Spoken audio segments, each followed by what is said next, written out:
मेरा नाम हिमांशु राज है और मैं स्वागत करता हूं आप लोग सभी का अपने channel A to words BPSC में। दोस्तों आज हम बात करेंगे क्रिप्स मिशन के बारे में। दोस्तों हमने लास्ट वीडियो में 1930 से लेकर 40 तक की सारी घटनाओं को लगभग देख लिया था। अब जो 40 के बाद से 47 तक का जो समय है वहां हम लोग थोड़ा धीरे हो जाएंगे, क्योंकि यहां से प्रश्न पूछने की संभावना जो है वो सबसे प्रबल होती है, सबसे ज्यादा होती है। इसलिए यहाँ पे हम लोग बहुत ही आराम आराम से एक एक चीज को समझते हुए तब फिर एक फ्लो में हम लोग 47 तक का सफर तय करेंगे। यह वीडियो सिर्फ क्रिप्स मिशन के बारे में होने वाला है और इस तरीके से छोटे छोटे वीडियो आगे की श्रृंखला में जुड़ते जाएंगे, जिसे आप अपना प्यार पहले की तरह देते रहिएगा। दोस्तों क्रिप्स मिशन भारत की स्वतंत्रता संग्राम का एक निर्णायक पड़ाव माना जा सकता है। लेकिन पहले उस दौर की पृष्ठभूमि को समझते हैं जो 1939 में शुरू हुए द्वितीय विश्व युद्ध से शुरू होता है। इस युद्ध ने पूरी दुनिया को हिला दिया था दोस्तों। ब्रिटेन जो कभी विश्व का सबसे शक्तिशाली साम्राज्य था, अब जर्मनी और जापान के खिलाफ जूझ रहा था। उसकी अर्थव्यवस्था डगमगा रही थी और सेना थक चुकी थी। सहयोगी देश खासकर अमेरिका भारत को राजनीतिक रियायतें देने का दबाव डाल रहे थे। दोस्तों इस समय भारत में स्वतंत्रता संग्राम अपने चरम पर था। ब्रिटेन ने भारत को बिना पूछे युद्ध में शामिल कर लिया था, जिससे जनता में गुस्सा भड़क रहा था और भारतीय राष्ट्रीय कांग्रेस और मुस्लिम लीग पूर्ण स्वतंत्रता की मांग कर रहे थे। हमने देखा पिछले वीडियो में दोस्तों कि कैसे कांग्रेस की कार्यकारिणी में यह निर्णय लिया जाता है कि सारे जगह से वो लोग रिजाइन कर देते हैं। क्यों? उसका मुद्दा एक ही था कि युद्ध में बिना भारतीयों और कांग्रेस के नेताओं से या फिर अन्य राजनीतिक जो क्षेत्रीय दल थे उनसे बिना विचार विमर्श के भारत को युद्ध में सम्मिलित कर लिया गया था। ब्रिटेन को भारत के सैनिकों, संसाधनों और समर्थन की सख्त जरूरत थी दोस्तों। इसी संकट में मार्च 1942 में ब्रिटिश सरकार ने सर स्टैनफोर्ड क्रिप्स को भारत भेजा था दोस्तों। वह एक समाजवादी नेता थे जो भारत के डोमिनियन स्टेटस और संविधान सभा का प्रस्ताव लेकर भारत आए थे। लेकिन क्या यह प्रस्ताव भारतीय नेताओं को मंजूर हुआ? क्यों गांधी जी ने इसे पोस्ट डेटेड चेक कहा था? और कैसे इसकी असफलता ने भारत छोड़ो आंदोलन को जन्म दिया? इन सवालों का जवाब जानने के लिए हम लोग पढ़ते हैं इस वीडियो में। सबसे पहले दोस्तों हम देखेंगे कि जो क्रिप्स मिशन है उसकी समय रेखा क्या है। समय रेखा जो है कि 9 मार्च 1942 को ब्रिटिश कैबिनेट ने मिशन भेजने का निर्णय लिया था। दोस्तों चूंकि आप जानते हैं कि बीपीएससी के एग्जाम में डेट थोड़े से इंपॉर्टेंट हो जाते हैं, खासकर मॉडर्न हिस्ट्री के इस सेक्शन में डेट बहुत इंपॉर्टेंट होता है दोस्तों, इसलिए डेट को आप बिल्कुल भी नजरअंदाज नहीं करेंगे। 22 मार्च 1942 को स्टैनफोर्ड क्रिप्स दिल्ली पहुंचते हैं दोस्तों। कई बार यह क्वेश्चन पूछा हुआ है कि क्रिप्स मिशन कब भारत आया, कैबिनेट मिशन कब भारत आया। 23 मार्च को क्रिप्स ने अपने प्रस्ताव को सार्वजनिक किए थे और अप्रैल 1942 को नेताओं के साथ बातचीत शुरू, लेकिन असहमति के कारण मिशन विफल रहा था दोस्तों। अब देखते हैं दोस्तों मिशन का उद्देश्य क्या था। मिशन का जो मुख्य उद्देश्य था दोस्तों कि ब्रिटिश युद्ध प्रयासों के लिए समर्थन। दोस्तों देखिए यहाँ पर क्या होता है कि ब्रिटिश जो युद्ध में काफी जर्मनी और जापान के खिलाफ कमजोर साबित हो रहे थे। दक्षिण पश्चिम जो एशिया है वहां पे वो उनकी लगातार हार हो रही थी। जैसे बर्मा और मलय में, अभी जो मलेशिया है वहां पे वो आनंद फानंद में खाली करना पड़ा था। तो बहुत सारी दिक्कतें वहां पे हुई जो अनावश्यक रूप से ब्रिटिश नीतियों पर दबाव डाल रहा था और उनको अब युद्ध में आगे अपनी प्रबल स्थिति को बनाए रखने के लिए भारतीय समर्थन की आवश्यकता थी। इसी के चाह में वह मिशन आया था। भारत को स्वायत्तता का वादा दिया गया था दोस्तों। जैसा कि हम लोग जानते हैं कि इस दौरान जो पिछले ये में था 1930 से लाहौर अधिवेशन से ही जवाहरलाल नेहरू द्वारा जब से पूर्ण स्वराज का जब से घोषणा की गई तब से कांग्रेस एक ही मुद्दे पर टिकी हुई थी और वो मुद्दा था पूर्ण स्वराज का। पूर्ण स्वराज के इस मुद्दे पर कांग्रेस और लगभग सारी जनता, अगर मुस्लिम लीग को थोड़ी देर के लिए हम लोग नजरअंदाज करें तो लगभग सारी जनता भारत को पूर्ण स्वराज चाह रही थी। हालांकि एक तरीके से मुस्लिम लीग भी यही चाह रही थी। भारत में जो माफ कीजिएगा दोस्तों, भारत में जो राजनीतिक गतिरोध जो चल रहे थे उसका हल निकालना था। जो गतिरोध थे दोस्तों वह थे पूर्ण स्वराज और डोमिनियन स्टेटस को लेकर। भारतीयों को यहां मनाना था कि हम आपको डोमिनियन स्टेटस देंगे, पूर्ण स्वराज हम आपको बाद में देंगे। भारतीय इस बात पर अड़े हुए थे कि हमें अभी चाहिए डोमिनियन स्टेटस और युद्ध खत्म होते ही हमें पूर्ण स्वराज चाहिए। दोस्तों मिशन की जो पृष्ठभूमि थी उसको उद्देश्य तो आप लोग समझ लीजिए। जो पृष्ठभूमि है वह यह है कि द्वितीय विश्व युद्ध का जो प्रभाव था वो देखने को मिल रहा था कि जो ब्रिटेन का जो हालत था द्वितीय विश्व युद्ध में वो लगातार खराब होता जा रहा था। जापान और जर्मनी लगातार बढ़त बनाए हुए थे और 1942 का वह दौर था जब चीजें ब्रिटेन के खिलाफ जाने लगी। अभी हमने जैसा कि बात किया है दोस्तों, इस समय भारत में 1939 में जब ब्रिटेन ने भारत को बिना भारतीय नेताओं की सहमति के युद्ध में शामिल घोषित कर दिया, जिससे कांग्रेस में भारी असंतोष था दोस्तों, और कांग्रेस के प्रांतीय मंत्रिमंडलों ने सामूहिक इस्तीफा दे दिया, जैसा कि हमने पहले देखा था। पिछले वीडियो में हमने इस चीज को बहुत विस्तार से कवर किया था दोस्तों।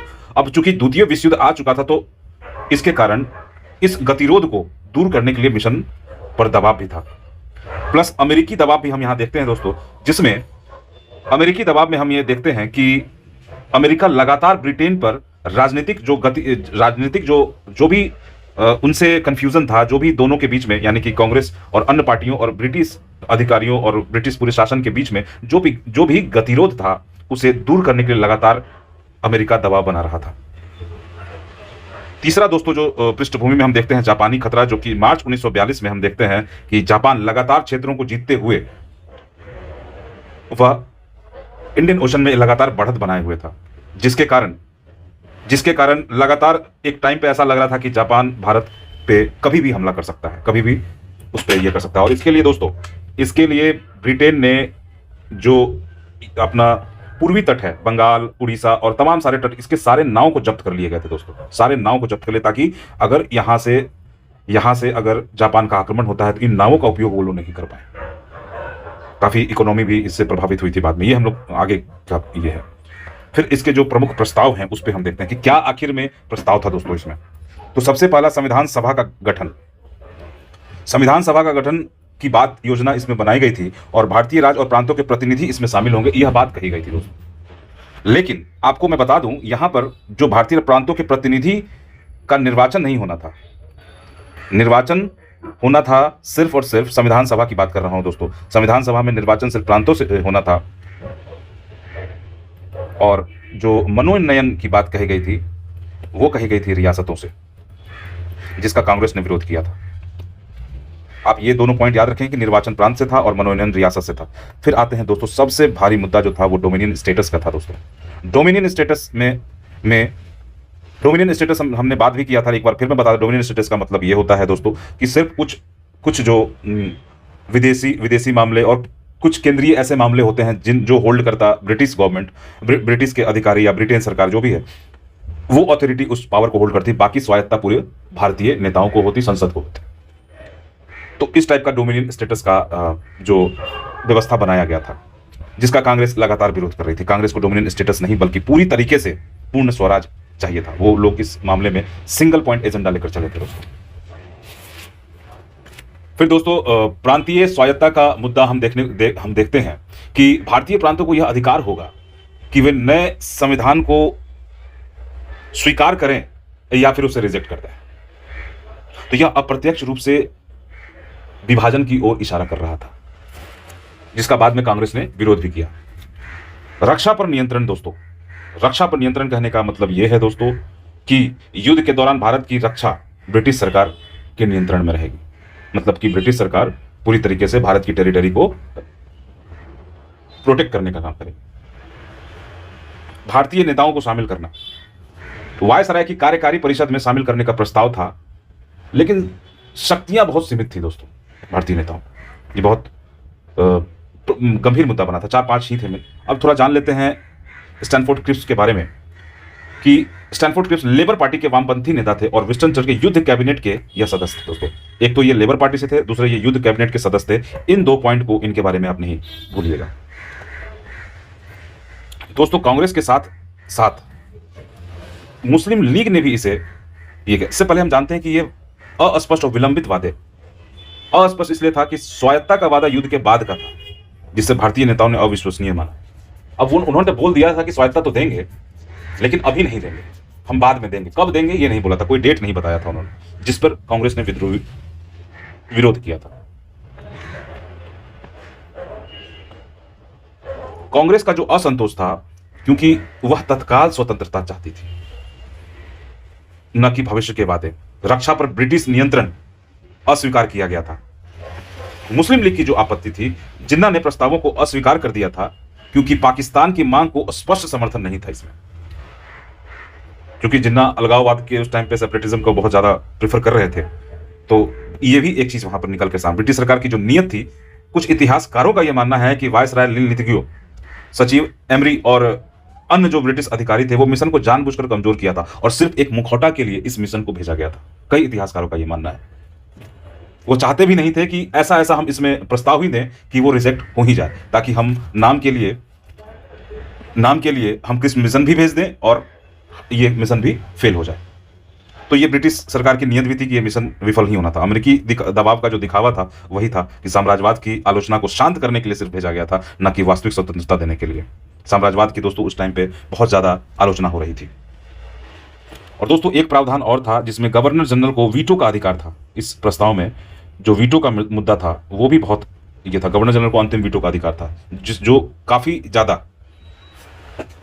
मतलब जो आप सिंपल समझ लीजिए कि इसी के कारण वीटो वाले मुद्दे पर ही पूरा का पूरा जो वार्ता था वही टूट गया। दोस्तों एक फैक्ट और याद रखिएगा आप लोग कि नेहरू और अबुल कलाम आजाद इस मिशन के प्रस्ताव का विश्लेषण करने के लिए अधिकृत किए गए थे।